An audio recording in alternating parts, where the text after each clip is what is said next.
Pagbalik probinsya din ay Lester Jihidan, lumang bahay dahil lola ako si Lester, 26 taong gulang, isang call center agent sa Quezon City.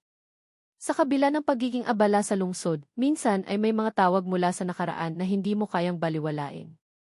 Noong isang buwan, nakatanggap ako ng tawag mula kay mama, malungkot ang kanyang tinig habang sinasabing kailangan ko raw bumalik ng probinsya para alagaan si lola na matagal nang nag-iisa sa kanilang lumang bahay sa baryo ng Damasan. Sa lalawigan ng Quezon, may kabiglaan man pumayag ako. Matagal na rin akong hindi nakauwi roon. Huling beses ay noong 14 na taong gulang pa ako. Simula nang lumipat kami ng lungsod, ni minsan ay hindi na ako bumalik. Bukod kasi sa sobrang liblib ng lugar, may kung anong kilabot na bumabalot sa alaala ko sa bahay na yon, lalo na sa tuwing gabi. Habang palapit kami ng palapit, lalong lumalalim ang mga punong kahoy at nauunti-unti ang kabahayan. Hanggang sa wala na akong ibang naririnig kundi ang tunog ng makina at mga huni ng ibon sa kagubatan. Pagsapit sa bahay ni Lola, tila wala namang nagbago. Ang parehong lumang kahoy, kulay kupas na asul na pintura, at mga bintanang may kortinang lumana. Pero may kung anong bigat sa hangin, hindi ko maipaliwanag. Parang may matang nakatingin sa akin mula sa loob. Lumabas si Lola, nakasuot ng lumang duster at may hawak na baston. Matanda na talaga siya, higit 80 anyos, pero nanlilisik pa rin ang mga mata. Hindi siya yung tipikal na lola na malambing at palangiti. Tahimik lang siya, pero may aura ng otoridad. Ni hindi niya ako niyakap. Sinabing, pasok ka na, Lester. Huwag ka nang tumingin-tingin dyan sa paligid. Sa loob ng bahay, amoy kahoy na basa at parang amag. May mga lumang larawan pa kami sa dingding. Halos madilim na kahit tanghali dahil luma at makapal ang mga kortina. Napansin kong may isang pinto sa bandang likod ng bahay na may kandado. Noon pa man, naaalala kong ipinagbabawal ni Lola na buksan iyon. Huwag mong gagalawin yan, sabi niya, na parang nabasa ang iniisip ko. May mga bagay dito sa bahay na hindi mo dapat pakialaman. Tahimik lang akong tumango. Kinagabihan, habang kumakain kami ng lugaw, tinanong ko siya kung bakit hindi na siya lumalabas. Hindi na ako pwedeng lumabas. Matagal na, sagot lang niya. Wala nang kasunod. Walang paliwanag. Wala ring tanong. Alam kong may tinatago siya. Pero hindi ko pa alam kung ano. Pagkatapos ng hapunan, inutusan niya akong isara ang mga bintana at pintuan bago kami matulog. Siguraduhin mong nakabolt lahat, kahit yung pinto sa kusina. Lalo na ngayon, madalas lumalabas yan sa ganitong oras, sabi niya. Yan po, tanong ko. Hindi siya sumagot. Tumalikod lang siya at pumasok sa kanyang kwarto. Ako na lang ang nag-ayos ng lahat. Habang isinara ko ang pinto sa kusina, may narinig akong kaluskos sa labas. Mabilis. Parang mabigat. Parang hayop. Ngunit nang silipin ko, wala naman akong nakita kundi kadiliman at isang kaluskos na unti-unting lumalayo. Dahil sa pagod sa biyahe, agad akong nakatulog. Pero hindi naging payapa ang gabing iyon. Bandang 3:00 ng madaling araw, nagising ako sa isang tunog, parang ungol ng isang hayop na nasasaktan, mula sa ilalim ng sahig. Tumigil ako sa pakikinig. Pakiwari ko'y gising din si Lola, pero wala akong narinig na galaw mula sa kanyang kwarto. Nang lumingon ako sa kisame, tila ba may aninong dumaan sa harap ng bintana, hindi tao. Mabilis, mapayat, mahaba ang leg.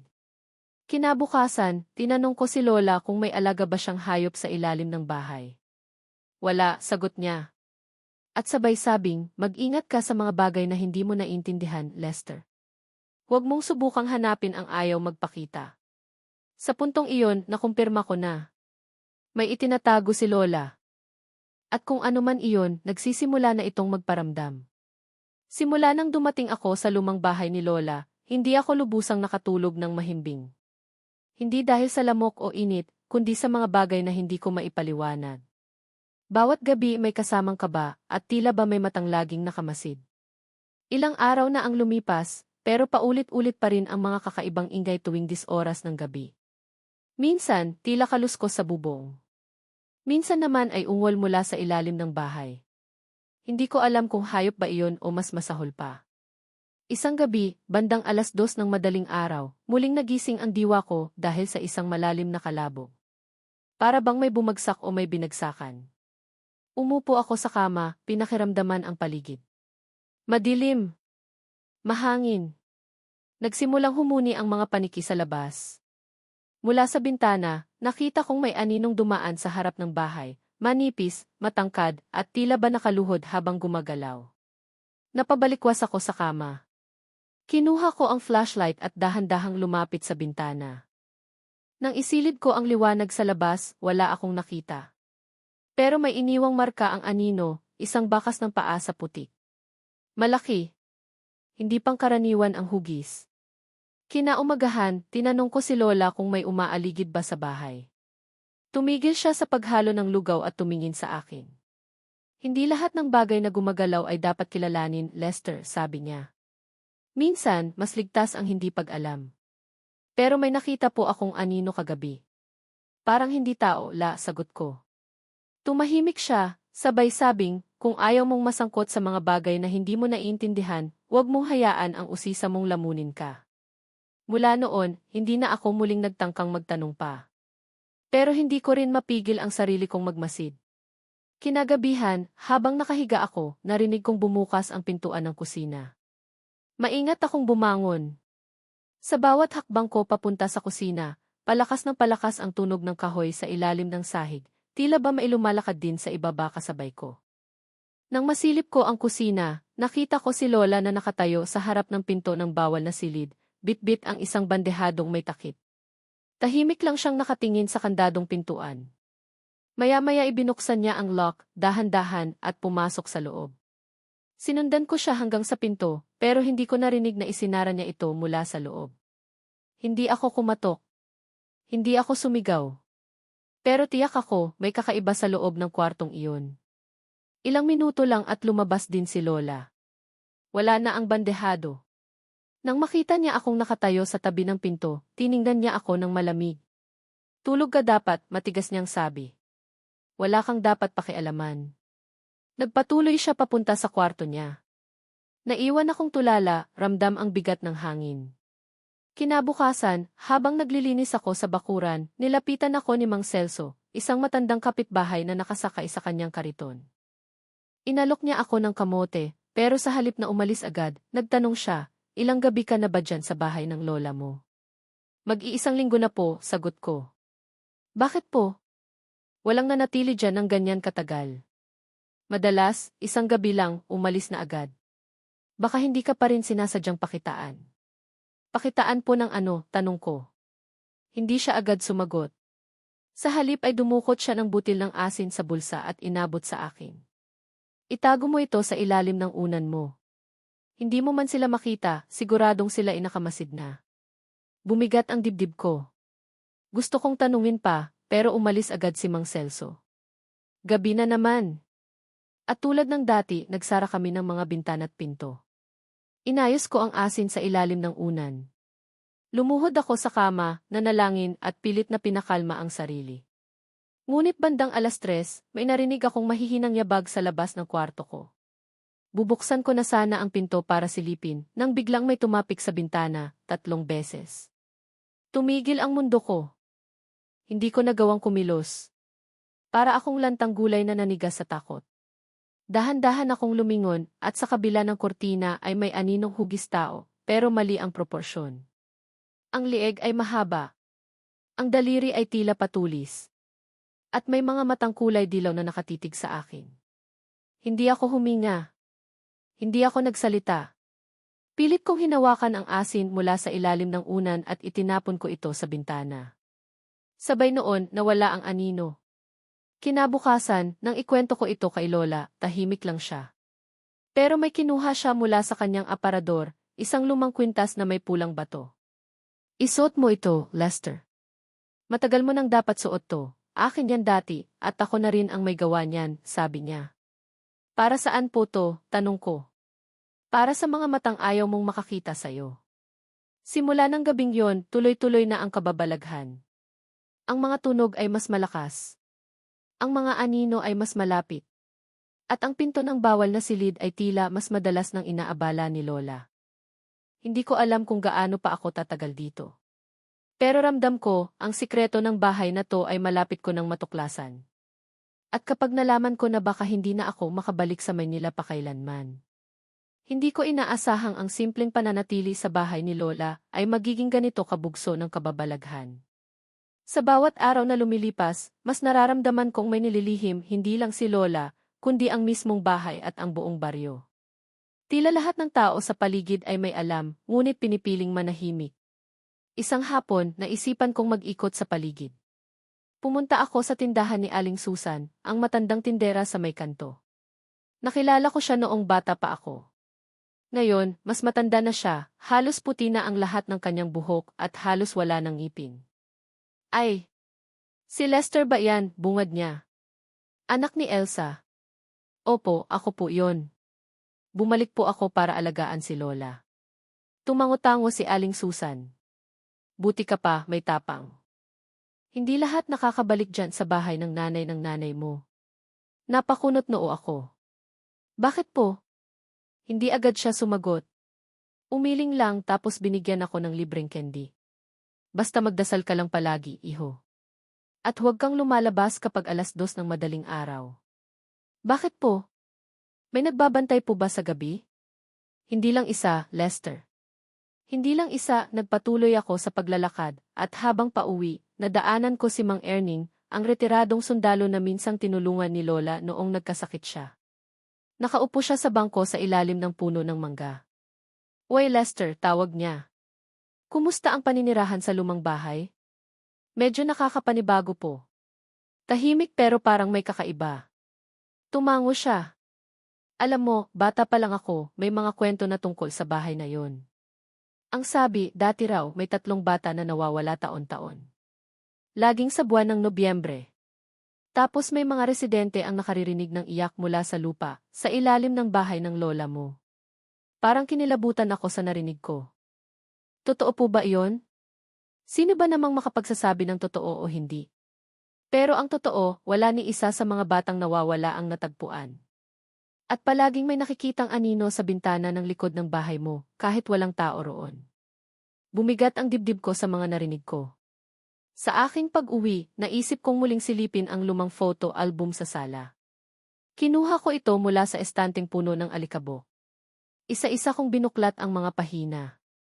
May larawan si Lola noong bata pa siya, kasama ang isang babae na kamukha niya, ngunit mas bata ng bahagya. May nakasulat sa likod ng larawan, Rosa at Linda, 1958. Hindi ko pa kilala si Linda. Hindi ko siya narinig kailanman sa mga kwento ni Mama o ni Lola. Tila isang parte ng nakaraan na sinadyang limutin. Bigla kong naalala ang silid na may kulungan. Ang nilalang na tila babae pero hindi naganap na tao. Posible kayang si Ilinda iyon? Naghanap ako ng iba pang larawan. Lahat ng mga family picture ay may bakanting pwesto sa tabi ni Lola. Para bang may tinanggal na tao sa gitna ng mga alaala. Kinagabihan, pinilit kong tanungin si Lola habang kumakain kami. Sino po si Linda? Diretsong tanong ko. Tumigil siya sa pagsubo. Tumagal ng ilang segundo ang katahimikan bago siya sumagot. Bakit mo siya naaalala? May nakita po akong lumang larawan ninyo magkasama kayo. Parang magkapatid po kayo. Tumitig siya sa akin. Hindi lahat ng nasa larawan ay dapat alalahanin. Minsan, ang nakaraan ay nakalibing para hindi na muling bumangon. Pero may mga kwento po ang mga tao sa baryo tungkol sa mga batang nawawala at lagi raw may kinalaman sa bahay natin. Hindi siya sumagot. Tumayo siya at dinala ang kanyang pinggan sa lababo. Doon lang siya nagsalita muli, "Kung mahal mo pa ang sarili mo, Lester, huwag mo nang hukayin pa ang mga bagay na matagal nang pinilit kong ibaon." Wala na akong nasagot. Pero lalo lamang lumalim ang aking pagdududa. Dahil hindi ako pinapansin ni Lola sa tuwing nagtatanong ako, kinausap ko si Mang Celso muli. Nakaabang siya sa tabi ng poso habang nagbubuhat ng tubig. "Lester, may itatanong ka na naman," no, tinig niya halos pabulong. "Opo. Gusto ko lang po malaman ang totoo. Sino po ba si Linda?" Huminga siya ng malalim. "Linda ay kapatid ng lola mo. Mas bata. Maganda. Tahimik. Pero isang araw, nagkasakit siya. Iba ang sakit. Hindi lagnat. Hindi sugat. Parang may pumasok sa katawan niya. May pumasok. Hindi siya natulog, hindi siya kumakain, pero buhi pa rin. Sumisigaw tuwing gabi, naglalakad kahit wala ang kaluluwa niya. Hanggang isang araw bigla siyang nawala. Hindi po ba hinanap? Hinahanap ng iba, pero si lola mo, tumahimik lang. Pagkatapos nun, sa bawat taon, may batang nawawala. Walang bangkay. Walang patunay. Pero laging may iyak mula sa ilalim ng bahay niyo. Pag-uwi ko, hindi ko na napigilang tumayo sa tapat ng bawal na pinto. Ang puso ko'y kumakabog. Naririnig ko ang sarili kong paghinga. May naramdaman akong kaluskos mula sa loob, isang banayad na iyak na parang tinig ng batang babae. Hindi ko alam kung anong mas nakakatakot, ang posibilidad na may nilalang sa loob o ang katotohanang alam ito ng sarili kong lola at wala siyang balak gawin. Sa gabing iyon, bago ako matulog, sinulat ko sa aking journal, si Linda ay maaaring hindi patay. Pero hindi na rin siya tao. At si Lola, baka hindi lang siya tagapangalaga ng bahay. Baka siya rin ang tagapag-alaga ng isang bagay na mas malalim pa sa kasalanan. Hindi na ako mapakali. Bawat gabi ay parating may bagong pangamba. Paulit-ulit kong naririnig ang iyak mula sa bawal na silid. At tuwing tinititigan ko ang larawan ni na Lola at Linda, mas lalo kong nararamdaman na may malaking bahaging tinatago sa kasaysayan ng aming pamilya, isang bahaging puno ng takot at karumal-dumal na lihim. Sa 3 linggo ng pananatili ko sa bahay ni Lola, sinadya kong magkunwaring natutulog ng maaga. Gabi noon, bandang 10:00, nang marinig kong bumangon si Lola mula sa kanyang kwarto.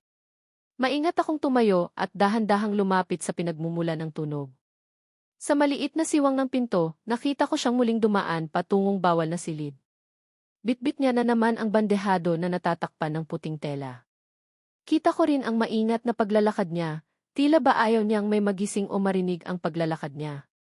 Inilagay niya ang bandehado sa sahig at sinimulang kalasin ang kandado ng pinto. Nang tuluyang bumukas, bumungad ang makapal na dilim mula sa loob. Tahimik siyang pumasok at iniwang bahagyang bukas ang pinto. Ito na ang pagkakataon ko. Naghintay ako ng ilang minuto bago ako lumapit. Dahan-dahan kong itinulak ang pinto. Bumungad sa akin ang isang silid na parang hindi na nabuksan sa mahabang panahon, madilim, malamig at mabaho. Napakabaho. Isang uri ng amoy na hindi ko mailarawan, amoy na parang halo ng dugo, dumi at nabubulok na laman. Sa liwanag ng aking dalang maliit na flashlight, nakita ko ang laman ng silid. May altar sa gilid, puno ng lumang kandila, kulay itim na tela, mga simbolong hindi ko maintindihan at mga tuyong dahon. Sa gitna ng silid, may bakal na kulungan. At sa loob nito may nilalang. Ang una kong napansin ay ang mga mata, malalaki, dilaw at kumikislap sa dilim. Ang balat niya ay kulay abo, tuyot at may mga sugat na tila kinayod. Mahahaba ang kuko niya at ang buhok ay gusot at mahaba, halos takpan ang buong mukha. Nakatalong ko siya, parang hayop at tila galit o takot sa liwanag ng flashlight ko. Nang itapat ko ang liwanag sa kanyang mukha, sumigaw siya. Isang matinis at masakit sa taing ng sigaw, parang halong iyak, pighati at gutom. Napaatras ako sa gulat. Agad akong narinig ni Lola. Lester, sigaw niya mula sa madilim na bahagi ng silid. Mabilis siyang lumapit at hinila ako palabas. Hindi mo ito dapat nakita, halos pasigaw niyang sabi. Pinagsarado niya ang pinto, nilock muli at itinulak ako papunta sa salas.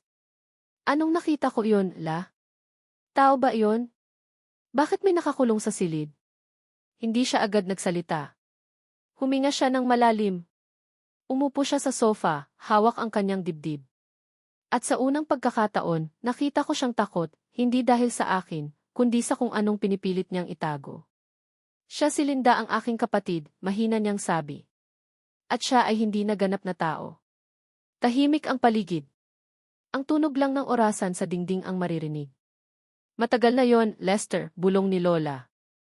Noong bata pa kami, may mga ritual sa baryo na ipinagbabawal. Pero si Linda siya ang matapang. Siya ang unang lumabag.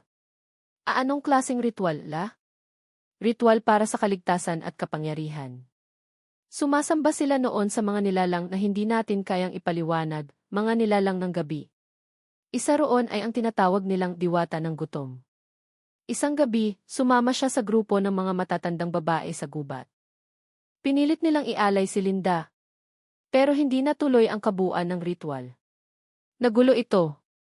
At dahil hindi natuloy, ang kaluluwa niya ay hindi nakuha pero ang katawan niya ay hindi na sa kanya. Napasinghap ako. Mula noon, hindi na siya nagsalita. Lumalabas siya tuwing gabi at may mga hayop at batang nawawala. Hinuli ko siya. Ikinulong ko siya rito. Dahil hindi ko siya kayang patayin dahil kapatid niyo siya, tumango si Lola. At sa bawat taon na dumaraan, lumalakas siya. Mas mahirap siyang pakainin. Hindi sapat ang dugo ng hayop. Kaya minsan-minsan kailangan kong kumuha ng iba. Hindi ko alam kung ano ang mararamdaman ko. Galit? Takot? Habag? Hindi ko na naituloy ang pagtatanong. Tumayo ako at nagtungo sa aking kwarto. Nanginginig ang katawan ko, pero mas nanginginig ang kaluluwa ko. Ang lihim ng aming pamilya ay hindi lang basta sikreto, isa itong sumpa. At ngayon, alam ko na ito. Bago ako nakatulog, isang bagay ang pumukaw sa akin. Kung si Lola ang nagkulong kay Linda, paano kung mamatay na si Lola? Sino ang susunod na magbabantay? Mula nang matuklasan ko ang nilalang sa likod ng bawal na silid, hindi na ako nakatulog ng maayos. Parang may multo na laging bumubulong sa akin tuwing gabi, hindi lang mula sa ilalim ng bahay, kundi sa loob na ng aking isipan. Ang mga mata ni Linda, o ng kung sino man ang nilalang na iyon, ay tila laging nasa likod ng aking mga talukap. Kahit ipikit ko ang mata, naroon pa rin siya. At higit sa lahat, alam kong naroon din si Lola, hindi bilang biktima kundi bilang tagapangalaga. Ilang araw akong tahimik. Hindi ko kinausap si Lola. Ngunit isang gabi, habang ako'y nasa balkonahe, siya na mismo ang lumapit sa akin. May dala siyang isang maliit na kahon, gawa sa kahoy, may ukit na kakaibang simbolo sa ibabaw. Panahon na, wika niya. Alam mo na ang totoo. Kailangan mo na ring malaman ang buong kasunduan. Tahimik lang akong tumango. Umupo siya sa tabi ko, tila pinipilit kontrolin ang panginginig ng kanyang kamay. Ang nilalang sa loob ng silid ay si Linda. Pero hindi lang siya basta biktima ng maling ritual. Siya ang napiling daluyan. Daluyan, tanong ko. Daluyan ng gutom. Daluyan ng lakas ng mga nilalang sa dilim. Mula nang mabigo ang ritual, naging sisidlan si Linda ng kasamaan. Sa simula, nakokontrol pa. Kaya ko siyang ikulong, pakainin ng dugo ng hayop at minsan, ng lamang loob ng baboy o manok. Pero habang tumatagal, nagbabago siya. Hindi na sapat ang hayop. At kapag hindi siya nakakakain, siya ay umaalis sa kanyang katawan, umaaligid naghahanap ng kapalit. Nanginig ang balikat ko sa narinig. Lahat ng kababalaghan sa baryo, ang mga batang nawawala, ang mga hayop na kinakatay, ngunit hindi kinakain, lahat pala ay konektado sa kanya. Bakit hindi niyo siya pinatay, La? Tanong ko. Bakit niyo siya hinayaan? Tumulo ang luha sa mga mata ni Lola. Dahil siya ang kapatid ko. At dahil hindi lang siya ang mamatay kung pinatay ko siya. Ang espiritu ng gutom na nasa kanya ay lilipat sa ibang daluyan. At sa oras na iyon, hindi ko na alam kung sino ang susunod. Kaya pinili kong bantayan siya. Ikulong siya. At ako na ang magsalo ng lahat ng kasalanan. Tahimik akong nakinig. Pero matanda na ako, Lester, bulong niya. Nararamdaman ko na. Malapit na akong kunin. Kaya kailangan ko ng tagapagpatuloy. Isang magbabantay. Isang tagapag-alaga. Napaatras ako sa pagkakaupo. Ayokong gawin yan, La. Hindi ako tulad nyo. Hindi ko kaya yan. Wala kang ibang pagpipilian. Hindi mo na maibabalik ang nalaman mo. Hindi ka na makakabalik sa Maynila na parang walang nangyari. Kapag iniwan mo siya, maglalakad siya sa gabi. Kakain siya. At darami sila. Binuksan niya ang kahon. Sa loob nito ay may lumang kwintas na may pulang bato, hindi katulad ng ibinigay niya sa akin noon. Ito ay mas luma, mas madilim ang pulang kulay, at tila may galaw ang liwanag sa loob. Ito ang tanda ng tagapagbantay, sabi niya. Ito ang gagabay sa'yo. Itatago ka nito. Pero ikaw na ang may responsibilidad. Hindi ko agad kinuha. Tumayo ako. Niyakap ko ang sarili ko, para bang nilalamig ang buong katawan ko sa bigat ng katotohanang ipinapasa sa akin. La, hindi ko alam kung anong tama o mali sa lahat ng to, pero hindi ako sigurado kung kaya ko. Tumayo rin si Lola. Nilapitan ako at sa unang pagkakataon, niyakap niya ako. Mahigpit. Mainit. Alam kong hindi mo ito pinili. Ako rin, hindi ko pinili. Pero minsan, ang sumpa ay hindi hinihinging buhatin, kusa itong dumadapo sa balikat ng susunod na may dugo ng pamilyang isinumpa. Kinabukasan, muling nagtungo si Lola sa bawal na silid. Ako na rin ang kasama niya. Pinakilala niya ako sa nilalang. Linda, bulong niya habang nakatingin sa kulungan, ito na si Lester. Siya na ang susunod. Ang nilalang ay tumitig sa akin, mata niyang dilaw, katawan niyang halos butot balat, ngunit ramdam ko na roon pa rin ang kaluluwa ni Tita Linda sa kaloob-looban. Sa isang bahagi ng kanyang pagkatao, parang nananawagan pa rin siya ng tulong, o baka patawad. Lumapit si Lola sa kulungan, iniabot ang bandehado ng dugo ng hayop. Tahimik itong kinuha ng nilalang at ininom. Habang ginagawa niya ito, ako'y pinagmamasdan niya. Hindi gaya ng hayop. Parang inaamoy ako. Parang sinusuri. Paglabas namin ng silid, isinara muli ni Lola ang pinto at kinandado ito. Huwag mong hayaang mabuksan yan kahit kailan, sabi niya. At kung sakaling tumakas siya, alam mo na ang dapat gawin. Sa gabing iyon, isinabit ko sa leg ko ang kwintas. At sa aking pagtingin sa salamin bago matulog, isang bagay ang napansin ko. Ang mga mata ko parang mas luminaw. Mas tumalim. Para bang nakakakita ako ng mas marami sa dilim kaysa dati. Isa lang ang malinaw sa akin.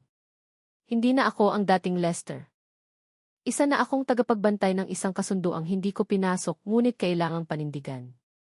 Isang linggo matapos ipasa sa akin ni Lola ang responsibilidad bilang tagapagbantay, unti-unti akong nasanay sa takbo ng buhay sa lumang bahay. Araw-araw akong gumigising ng maaga para maghanda ng pagkain, isa para sa amin ni Lola, at isa para sa nilalang sa silid. Madalas ay ako na rin ang magdadala ng bandehado ng dugo ng manok o baboy. Hindi ko na siya tinitingnan sa mata, dahil sa tuwing gagawin ko'y parang may bumabasa ng isip ko. Ramdam ko na rin ang presensya niya, kahit hindi ko siya nakikita, tila ba siya ay naging bahagi ng bahay, ng paligid, ng mismong hangin na nilalanghap ko. Sa kabila ng lahat, naging tahimik ang mga gabi. Walang iyak. Walang anino. Akala ko, baka nga kaya nang kontrolin ang kasamaan, basta't disiplinado ang tagapagbantay. Pero isang araw, nagbago ang lahat. 3:00 ng madaling araw, nagising ako dahil sa isang malakas na kalabog. Parang may nabasag. Tumayo ako agad. Bitbit ang flashlight at kutsilyong ginagamit ko sa kusina, lumabas ako ng kwarto. Walang ilaw sa bahay, kahit ang ilaw sa may altar ni Lola ay patay. May kakaibang lamig sa paligid, hindi lamig ng panahon, kundi lamig ng panganib. Nagtungo ako sa bawal na silid. Ang pinto bukas. Ang kandado nakakalat sa sahig, parang pinuwersa mula sa loob. Ang bandehado ng pagkain wala. At ang loob ng kulungan walang laman. Parang may nanlamig sa puso ko. Hindi ako nakagalaw ng ilang segundo. Umalingaw-ngaw sa isipan ko ang babala ni Lola, kapag nakawala siya, alam mo na ang dapat gawin. Agad kong tinungo ang kwarto ni Lola. Nakita ko siyang nakahandusay sa sahig, wala nang malay, ang kanyang dibdib ay duguan. Nakanganga ang bibig at ang mga mata niya ay nakatitig sa kisam. Dali-dali akong lumuhod sa tabi niya. La! La, sigaw ko, nanginginig. Dahan-dahang bumukas ang kanyang mga mata at sa huling lakas ay pinilit niyang magsalita. Nakalabas siya. Lester, ilayo mo ang mga tao bago sila, hindi na niya natapos ang sinasabi. Tumulo ang luha ko habang hinahawakan ang malamig niyang kamay. Tapos na ang tungkulin ni Lola. At ako na ngayon ang tagapagbantay na nilalang na wala na sa hawla. Habang humihikbi pa ako, may narinig akong tunog mula sa labas ng bahay. Isang alulong. Sunod-sunod. Hindi ito aso. Hindi rin tao. Isang matinis, gutom, at malupit na alulong na tila nanggagaling sa kakahuyan sa likod ng bahay. Sa ilalim ng malamlam na buwan, nasilayan ko ang mabilis na paggalaw ng isang aninong nilalang, paikot-ikot, hindi mapakali. Gutom. At sa bawat segundong lumilipas, ramdam ko ang bigat ng responsibilidad na unti-unting bumabagsak sa akin. Kinabukasan, nagdilim ang langit kahit umaga pa lang. Sa buong baryo, parang may mabigat na ulap ng takot na bumalot. May balitang kumalat, 2 batang lalaki na naglalaro sa gilid ng gubat ay hindi na nakauwi. Nagsimula ang paghahanap. Umikot ang mga tanod. Tumawag ng barangay meeting. Ako lang ang nakakaalam ng totoo. At ako lang din ang may kasalanan kung bakit nangyari iyon. Hapon ng araw ding iyon, nakita ko si Mang Celso. Tinitigan niya ako ng matagal tapos ay tumango. Nasa labas na siya, bulong niya. Ramdam ko. Ramdam ko sa hangin. Tumango ako. Wala na si Lola. Umiling siya. Dapat kang humingi ng tulong. Hindi mo ito kayang mag-isa. Pero paano? Kanino ako lalapit? Sino ang maniniwala sa kwento ng isang nilalang na dating tao, nilukob ng espiritu ng kasamaan, at ngayoy gutom na gutom sa laman ng tao? Gabi na naman. Nagkulong ako sa bahay. Pinagpakuan ko ng kahoy ang mga bintana, isinara ang mga pinto, at nagsindi ng lahat ng kandilang naiwan ni Lola. Nagsuot ako ng kwintas. Nagdasal. Paulit-ulit. Walang tigil. At nang 2:00 ng madaling araw, dumating na siya. Una, kaluskos sa bubong. Pangalawa, aninong dumaan sa tapat ng bintana, manipis, mahaba ang liig, at halos lumulutang. Pangatlo, isang sigaw mula sa labas ng bahay. Hindi lang basta sigaw, sigaw ng isang bata. Kuya! Kuya, tulungan mo ako. Hindi ko na kayang tiisin. Sumilip ako mula sa maliit na butas sa pader at doon ko siya nakita. Nakadamit pang bata. Malinis. Puti. Umiiyak. Hawak ang kanyang braso. Pero may mali. Ang mga mata. Mali ang mata. Makulay. Maliit ang itim. At dilaw ang iris. Hindi siya bata. Isa siyang panlilinlang. Lumayo ako agad sa bintana. Humawak sa krusipiyo ni Lola. At sa isang iglap, nagbago ang tinig mula sa bata naging tinig ng halimaw. Isang mababang ungol na nilalang na hayok sa laman. Nagtagal siya sa paligid ng bahay buong magdamag. Sa tuwing titingin ako sa isang bahagi ng bintana, andun siya, parang sinusubukan akong buwagin. Pero sa tulong ng kwintas, sa dasal, at sa kandila, hindi siya makapasok. Pero hindi habang buhay ay ligtas ang bahay. At hindi habang buhay ay hindi siya makakapasok. Kinabukasan, dumating ang masamang balita. Nakita ang katawan ng isang batang nawawala. Walang laman ang tiyan. Wala ang puso. Puro kagat sa leg. At ang mga kuko sa katawan ay hindi gawa ng hayop. Hindi ako nakapagsalita. Ang sumpa ay nasa labas na. At ako, bilang tagapagbantay, ay dapat pumili, magtago o tapusin ito. Mula sa araw na iyon, wala nang katahimikan sa baryo. Tuwing dapit hapon, nag-uunahan ang mga tao sa pagsasara ng mga bintana, paglalagay ng bawang sa pintuan, at pagdarasal sa harap ng altar. Hindi na ito ang dating tahimik na lugar na puno ng halakhak ng mga bata at ingay ng mga tandang tuwing umaga. Ngayon, ito'y isa ng lugar na nilamon ng takot. At ako, si Lester, ang dahilan kung bakit nabuhay muli ang gutom sa baryo. Hindi ko na maatim ang pananahimik. Sa bawat bangkay na natatagpuan, sa bawat bata o alagang nawawala, isa lang ang bumubulong sa aking isip. Kung hindi mo siya maikulong muli, ikaw ang susunod. Kaya't napagpasyahan kong harapin ang nilalang. Hindi na ako maaaring umasa lang sa mga dasal at kandila. Kailangang tapusin ko ito tulad ng hindi nagawa ni Lola. Ngunit paano mo lalabanan ang isang halimaw na hindi natitinag ng bala, ng saksak, o ng apoy? Doon ko naalala ang isa sa huling sinabi ni Lola bago siya bawian ng buhay. Kung sakaling mawalan ka ng pag-asa, buksan mo ang libro sa ilalim ng altar. Agad kong binalikan ang altar ni Lola. Sa ilalim ng lumang aparador may isang kahoy na kahon. Nakaselyo ito ng pulang wax at may ukit na parehong simbolo sa kwintas na suot ko. Binuksan ko ito gamit ang kutsilyo, at sa loob ay may isang makapal at amoy lumang aklat na ang takip ay balat ng hayop. Mga ritwal ng pagbabalik at pagtatapos. Habang binubuklat ko ang libro, napuno ng kilabot ang dibdib ko. Hindi ito ordinaryong aklat. Puno ito ng sinaunang panalangin, mga diagram ng kulam, at mga udyok na iisa ang layunin. Pigilin ang kasamaan gamit ang sariling dugo at pananampalataya. May isang bahagi sa gitna na nilagyan ng marka ni Lola, isang pahina na may pamagat, ang pagsasara ng daluyan, ritual ng pagtatapos. Ayon sa nakasulat, may tanging ritual upang tuluyang maikulong at mapuksa ang espiritong nakasapi sa isang daluyan, sa kasong ito, si Linda. Ngunit hindi ito madali. Kinakailangan ang tatlong bagay, dugo ng tagapagbantay. Isang patak ng dugo mula sa taong may kwintas. Kalansay ng pinag-ugatan. Bahagi ng katawan ng orihinal na nagbukas ng pinto, si Lola. Altar ng apoy. Isang lugar kung saan isinilang o pinatay ang daluyan.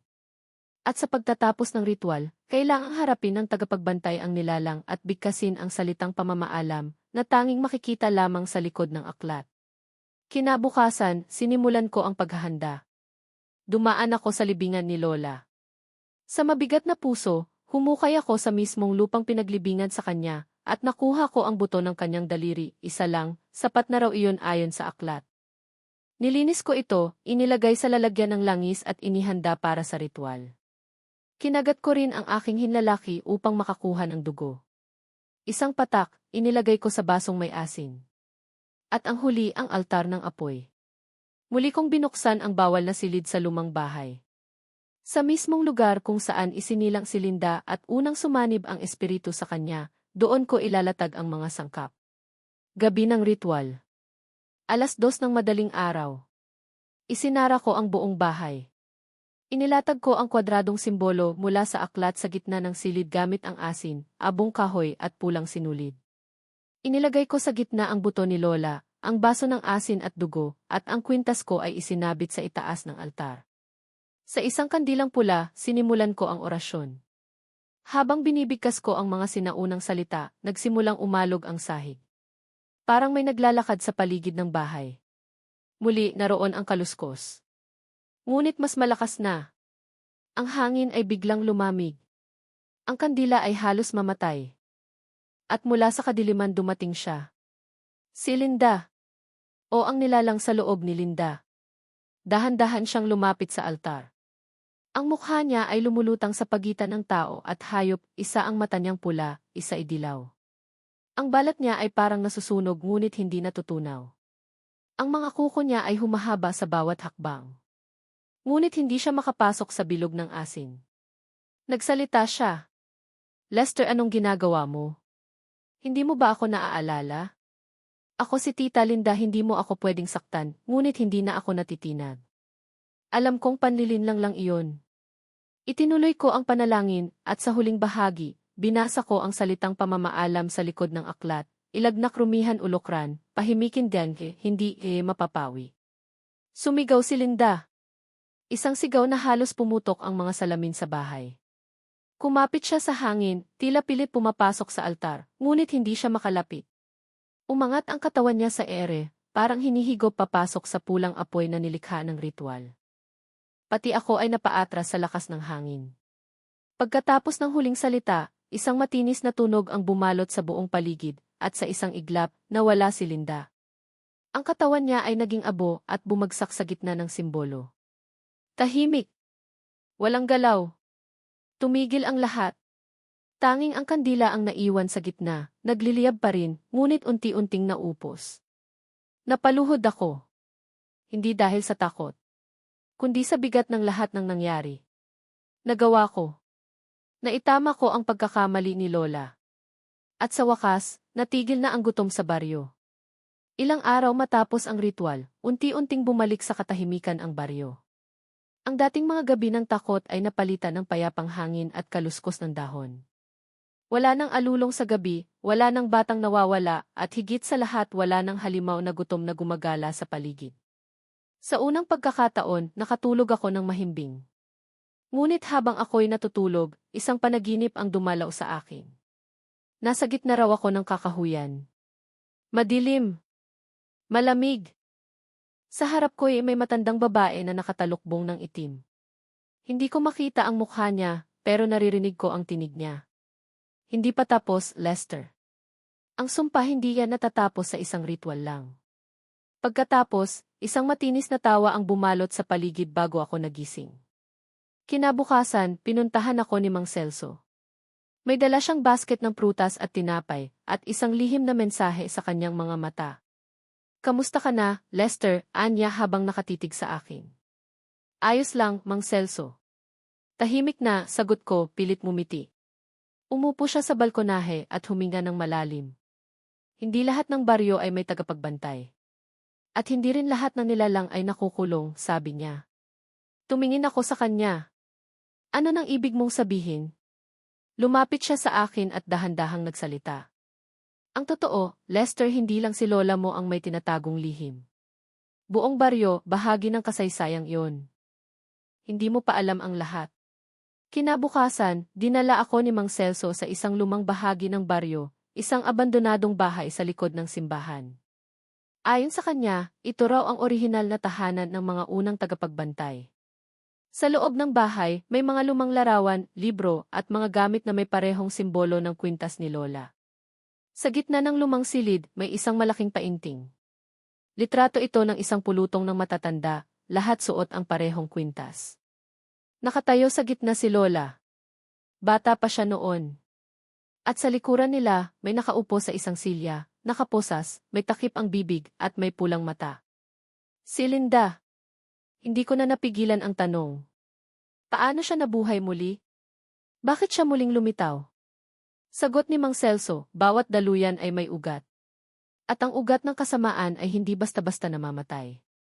Sa bawat henerasyon, may isa na tinatawag. Sa kasamaang palad, ikaw ang pinili ngayon. Nanlamig ang buo kong katawan. Anong ibig mong sabihin? Ako, bulong ko. Tumango siya.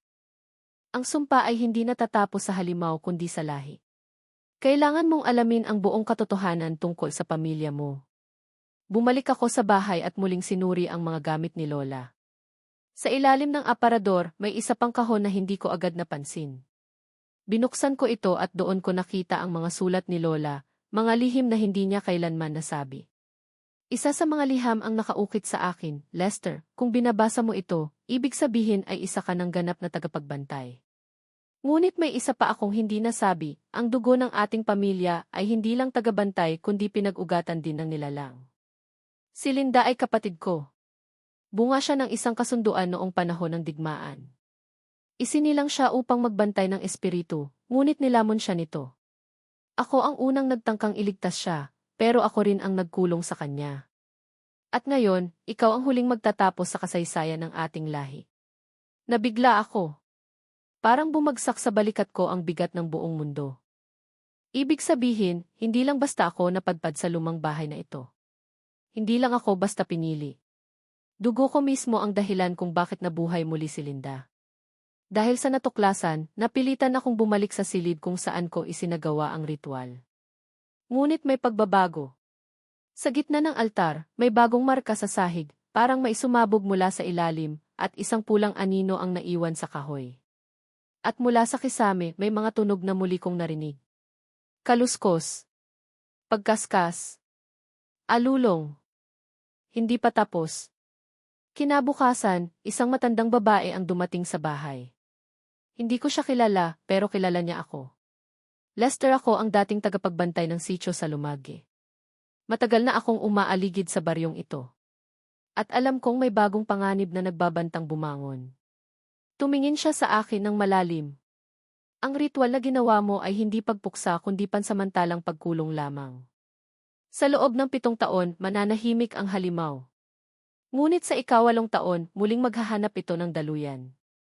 At kung hindi ka handa, ikaw ang magiging susunod.